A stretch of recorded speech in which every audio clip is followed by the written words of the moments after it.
Hello Facebook, it's Reid, Uncle from ReidAboutSex.com, and happy 4th of July, if you celebrate such things. I am doing a quick store run to get some beer for Allison, Moon, and myself, and I'm walking past a tall ship. I guess it's kind of a mini tall ship. I mean, it's tall by my standards. Where are you today? And what are you doing for 4th of July, if you're celebrating? Allison and I might barbecue some salmon burgers. We're definitely going to drink some beer. I took the first 6 months off. I started that last year and I did this year. We're drinking no alcohol. I think I had a coffee and Bailey's on my birthday. But it's been 6 months with no booze, and it's July now, so I'm drinking for 4th of July. Gonna have a couple of beers, and so we're looking at beers today. And I wanted to talk about sexual freedom since it's 4th of July, and I was doing some writing for a project, a special sex education and relationship app that I've been brought on to help with. And one of the things I was talking about this morning, or not talking about, but writing about, was some tips on flirting. And it occurred to me that the idea, I have a radical idea about flirting, which is you should ask people, may I flirt with you? And get them to say, and wait until they say yes or no before you start flirting with somebody. And I've had some people be like, Reid, like that's kind of radical. Like, does that actually work? And the answer is, I mean, it doesn't work all of the time. There are times when people say no, but then when people say no, I just say thank you for taking care of yourself, and I don't flirt with them. But the asking people, may I flirt with you, does some nerdy things I think are really important, and I just want to share with them, because I think this approach, your mileage may vary, you can go check it, you can go test drive it, but I think this approach is, or at least for me, as a dude, and as a white dude who walks in a lot of different communities, and also, the caveat being, like, I'm an extrovert, but the asking people for permission, which is kind of a thing from Cuddle Party, before you touch anyone, ask permission and get a verbal yes. This really subtle thing about consent and consent culture, when applied to flirting, is really interesting, and I think it does a couple of things really quickly that people don't really notice, but I think people feel. And then when you try to explain it to people, it just seems silly, but it's actually really powerful. One of those things, when you start kind of deconstructing social awkwardness and why people don't flirt, one of the reasons people are hesitant to flirt is we are raised to think that nobody can control themselves. We're taught, a lot of us, I'll just speak for Americans, we're taught that once we start turning into adolescence, that teenagers can't control themselves, and that we can't control our sexual impulses. And so what you do is you try not to get people turned on, because once you start getting people turned on, no one can stop. And what's problematic about that is the way we talk about turn on and arousal. We don't tell people, oh yeah, like when you're a teenager you won't be able to stop, but when you're an adult you can totally control yourself. Like, we just don't talk about control, and we build up sexuality to be so powerful and overwhelming that no one can control themselves. And we could debate whether teenagers or kids can control themselves, because they don't have a fully formed prefrontal cortex. They have, very erratic impulse control, and that adults, when you're past 22, 23, 24, you have a fully formed prefrontal cortex, most of us, and you do have some impulse control.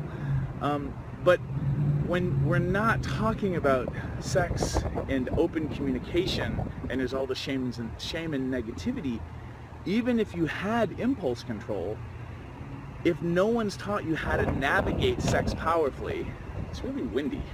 I'm going to stand right behind this tree. Maybe this will help. If you're not taught how to navigate and talk about sex powerfully, what ends up happening is, even when you have impulse control, you're just clumsy and clunky as fuck. And you're not a good communicator, and if everybody else isn't a good communicator, there's all this miscommunication or non-communication happening around sex and sexuality and agendas and what you want and desire. And so with bad communication, things become really dangerous, and in some cases actually dangerous, but things can feel really unsafe. So my little 4th of July sexual freedom rant right now is this idea of, if you become really good at communicating and you check in with people before you do anything, in a world where nobody's checking in, or people are checking in poorly, people aren't actually asking for what they want, and people are assuming or trying to read minds while doing things. When you're somebody who asks and waits for somebody to say yes or no before you do anything, you have started creating a safer space than most people are experiencing on a moment-by-moment, day-to-day basis. And me going up to you on something as innocuous as flirting and saying, hey, may I flirt with you, is one, telling you what I would like to do. So we take the guesswork out of it. Like, you don't have to figure out, is he flirting with me, is he not flirting with me? Because I have actually come up to you and said, may I flirt with you, yes or no? If you say yes, then I will continue, or I will begin the flirting. Whatever that needs to look like.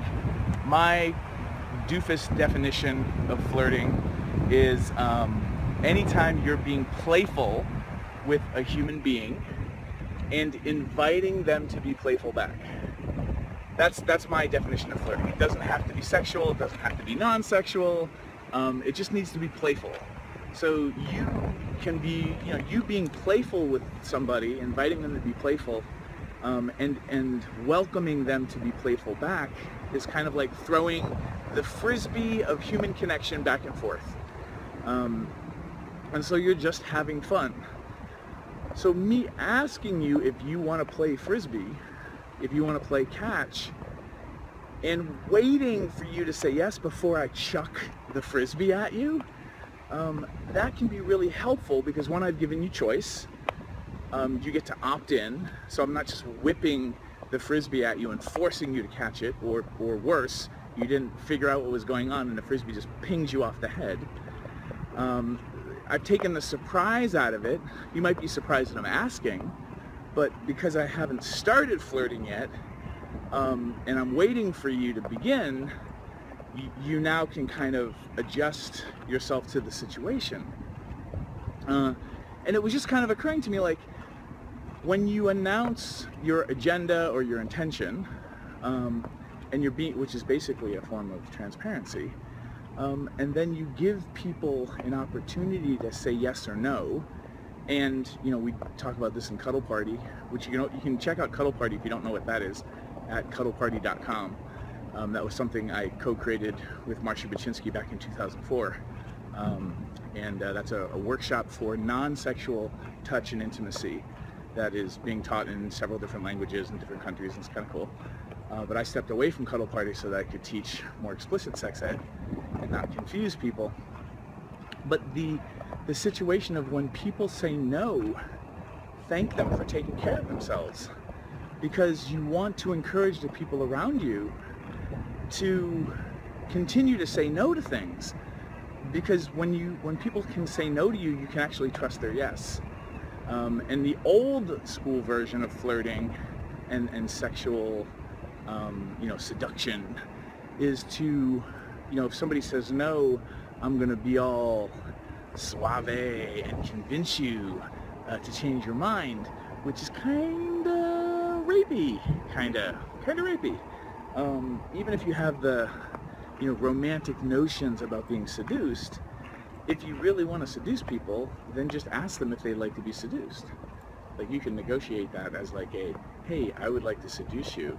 So if you're up for that, I kind of need you to play hard to get so that I can win you over.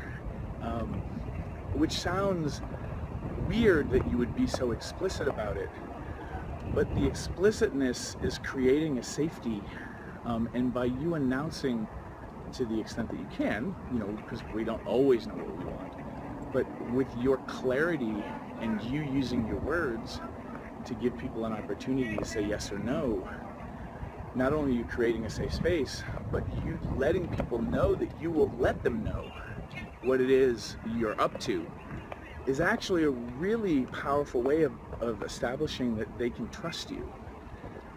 Because if I'm constantly telling you what it is I would like, or what it is I'm up to, like if I'm making transparent my agenda and giving you an opportunity to say yes or no, and not pressuring you to say yes, and I will respect your no, in the world of sexuality, you now know you can trust me.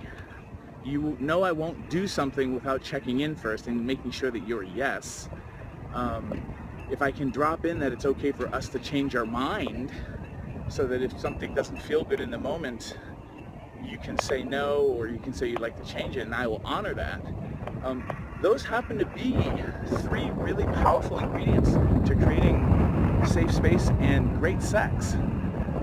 So these three things I think are really useful for, one, for creating sexual freedom for yourself, but also inviting people to be a part of step into that space as well. So those are just my thoughts this morning from working on this app project.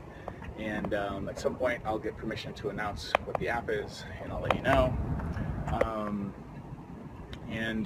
What else? Yeah, so I just wanted to share that with you because I thought that was a kind of appropriate little theme for today, talking about sexual freedom on the 4th of July. If you've never heard of the Woodhull Sexual Freedom Alliance, I'll put the link in the description. But the Woodhull Sexual Freedom Summit is going to be coming up right after Sex Geek Summer Camp in Washington, D.C. area. And if you're interested in coming to Sex Geek Summer Camp, which is a business retreat for sex educators and workshop facilitators, tantra teachers, healers, things like that, of a intimacy and relationship with sexuality nature, then you can go to reidaboutsexcom/camp FAQ. And I think we're like 23 days from camp, so it's coming up quick. Can't wait to see all the sex geeks at camp. And I have other stuff coming up in the fall, other big announcements that I'll start doing some Facebook Lives about as well. But happy 4th of July, everybody. Let me know what you're doing for 4th of July, and share your thoughts about what I just shared about asking people if they would like to flirt and sexual freedom. And be safe today. Be careful if you're going to be around fireworks, and enjoy your friends and community. And happy birthday, America. Bye.